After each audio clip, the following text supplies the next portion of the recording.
There was nothing like driving down to Florida for my first time. Driving from New Jersey to Florida for my very first time was scary. I almost turned around at South Carolina. Can you believe that? I was about 12 hours or so into driving south. Again, from New Jersey, I hit I-95 south, which is the major highway, and I got about halfway there, which is South Carolina.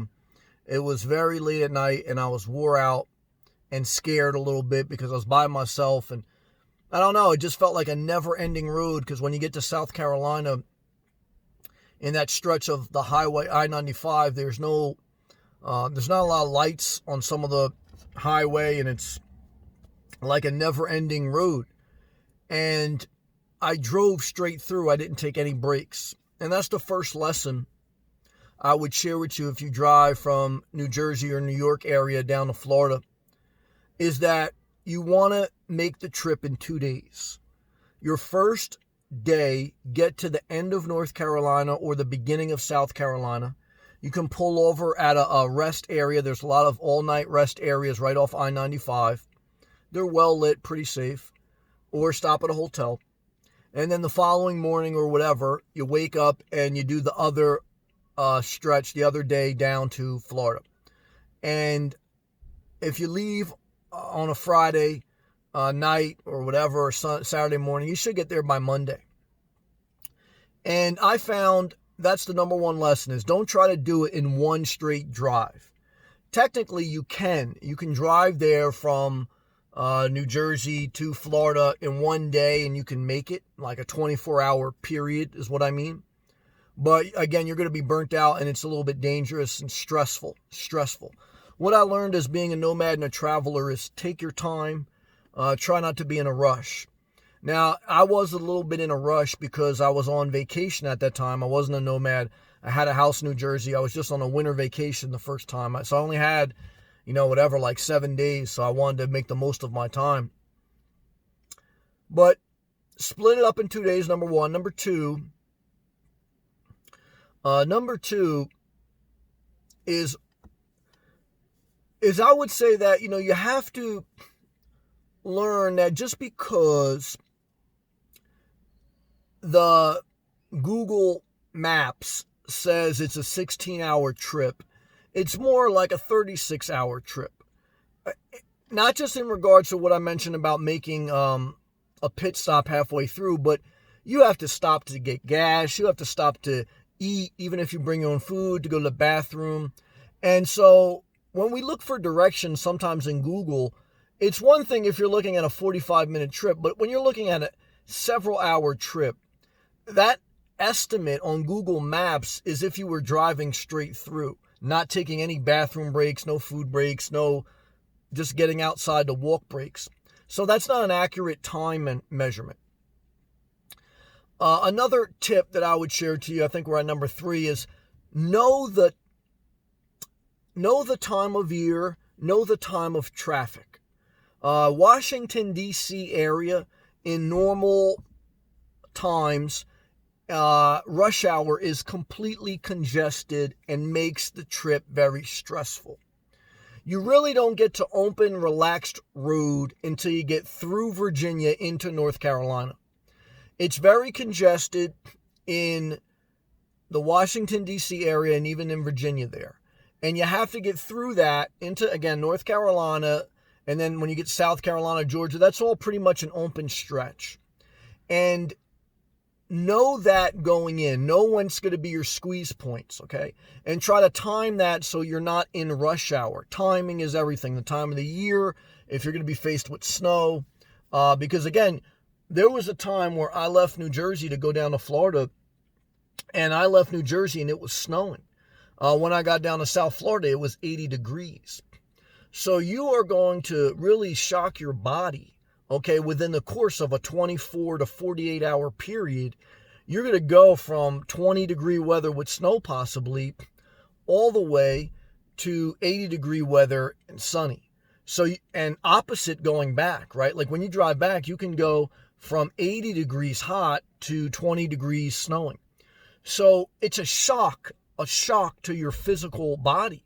Not just mentally, like, wow, that's crazy. Physically, to change environments like that, you can get sick. And I did a couple times because, yeah, you can change your clothes on layer and layer up clothes, but it's a shock to your body.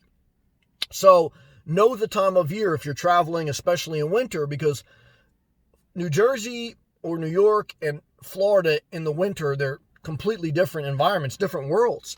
I remember the first time I went there, I went in the winter and I was like, man, I feel like I'm in a different world. Because I left, I had like 3 hoodies on, it was snowing, it was crazy. And then I get down to Florida and I'm sweating, I got a t-shirt on. It was like, it felt like I was going to another world. It was exciting, but I wasn't prepared, It's something to be said. So be prepared for the change of environment that you're going to go through. I don't really like hotels, so again, I recommend that you just use the rest areas on the side of I-95. I think you should be overall safe. In Georgia, I did have someone knock on my door at a nice rest area, panhandler or drug addict or whatever, and didn't bother me, but it scared me when you get a knock on your door in the middle of the night. So that's something you got to be a little bit mindful of too. But there's people there all day, all night. And there is security that flies in and out, state troopers or whatever. But look, outside of that, those are some general things that come to mind. Enjoy the journey. If you can, take enough time off of work, or if you're a nomad, take your time. Enjoy the journey, stop along the way. And it's a fun trip. I've driven to Florida, I've flown an airplane to Florida, and I've took the train to Florida. I would never take the train again, even though I went with great people. It was long as hell and horrible. I would try to avoid ever flying because I don't like to fly, even though you can do it in a couple hours. Even before the coronavirus, I hate to fly. I like driving. I'm in control. I can go at my pace. It takes longer, but you can make it a fun adventure. So what's my lesson in this video? Well, I shared some lessons.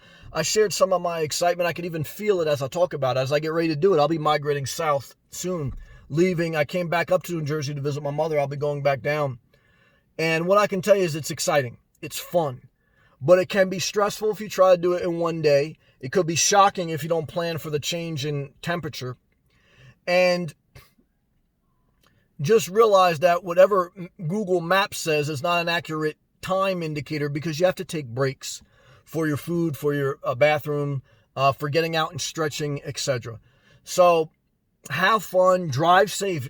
Driving is one of the most dangerous things any human does. So chances are you're going to die from a car accident, not the coronavirus.